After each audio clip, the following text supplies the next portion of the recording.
If I was you and I wanted to guarantee that you would fail, it would be that you would not spend a lot of time studying and you would put it as like, say like, I'm going to only study when I have time.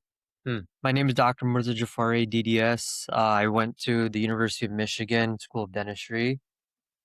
I graduated in 2010, so that's 16 years ago. Um, so uh, I guess my goal is I want to help the world breathe better. So I want to become an oral surgeon and an MD to help with that endeavor. So I took the CBSE in February. I didn't know it was possible to get as low as I did. I got a 34. I guess the challenge is balancing life and studying. I think the studying is the easy part and the fun part. I really, really enjoy it. It's just balancing so much stuff. I think what you're talking about is the difference between like school exams, which are typically more of like the regurgitation type exams. You could do very well in those because it sounds like you're just smart, frankly. Like we see a lot of people who have compensated, like they may not have the best techniques in the world, right? Um, but because they either were very smart and or they worked very hard, they could compensate. And despite the fact that maybe their study techniques, their learning approach, their retention, approach to questions, like maybe wasn't the greatest, they could still succeed. But they were succeeding despite their approach, Yeah. not because of it. You're going to get to the point where you can get to 80% in a day or two. It's not, it may not happen overnight. You're going to have to work a lot harder than you probably realize. It takes time, etc. Right? But I think that the bigger question that you're asking is probably the better one, which is like, how do you spend more time studying? How can you get more time on task? It's time on task that's going to be the thing that's going to let you get to that 80% faster, like learn the technique faster. And then B, once you learn the technique, it's going to be time on task that's going to be the thing that allows you to accumulate points faster. There's a really good quote by Warren Buffett, which I don't know if this is true or not, but like apparently his pilot was like, asked him how to be successful. And he said, write down the 5 things that are most important to you in life. He writes down the 5 things. And then he comes back and says, okay, I got my 5 things. And Warren Buffett says, okay, now write down the next 25 most important things you want to do with your life. He said, okay, great.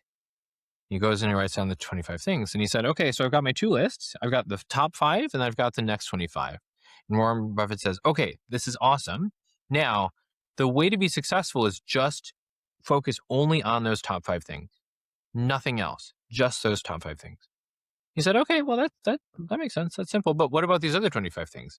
Warren Buffett says, I'm so glad that you asked. Those 25 things are the things that under no circumstance should you do ever. The guy's like, well, no. These are important things to me. These are Yeah. really important. He's like, yes, that's right. That is exactly right. The reason why you will not be successful at these 5 things that you have defined as the most important things to you is not because of something that's irrelevant, that doesn't matter to you. The things that will distract you from your goals and from your success are things that do matter, but they don't matter as much as those core things. So Yeah. is this on that list This of like, is like top 3. Yeah. and why is it so important to you? I think maybe I'm a glutton for punishment. Uh, but I like difficult. I like challenges. When I was like 17, 18, I really want to go in the military. My parents probably weren't having that. So, this is my way of doing Navy SEAL training is going through this because pretty much I'm learning med school by myself and then I have to get in and then I have to do 6 years. I'll be almost 50 when I'm done. What's the 20% of what you're doing that takes up 80% of your time? I physically have to be in the office. Like, So and what are you when I'm doing in in, the office? because some of the offices still do general dentistry, um, that is a buzzkill because I'm doing stuff that, when some of our offices are still in network. And so when a patient comes, they're not coming for my specialty eye or what I'm good at. They're coming just to get a cleaning. And that's where like I don't feel like I'm servicing and serving the world in my authentic form because I'm just a dentist to them. The key is that you have to block off time to do it. Now there's like multiple different ways that you could do that. One is that you can either like you just set aside time in your day. So like usually what that means is you've got to go to bed really early and wake up really early and just study for 4 hours before you start your day. That's one way to do it. Another way to do it is to try to buy back your time somehow. And so I'm looking at this like you physically have to be in the office, you're a brain surgeon doing phlebotomy, and I'm like, that sounds like kind of an obvious one, right? As Yeah. as a business owner, right? That's Yeah. kind of like the obvious like you buy back your time, right? So yes, it means that you would be like you're gonna have to invest money in this thing for now. But if you could sounds like you don't enjoy it. Sounds like it takes a lot of your time. This says that you've averaged making 6 cards a day for the last 30 days.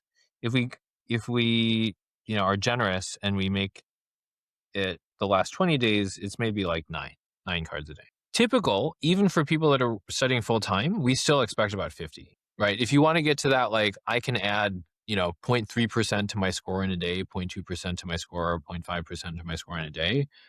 That's like you probably need to be making about 10 times as many cards on average. So it's not a small difference.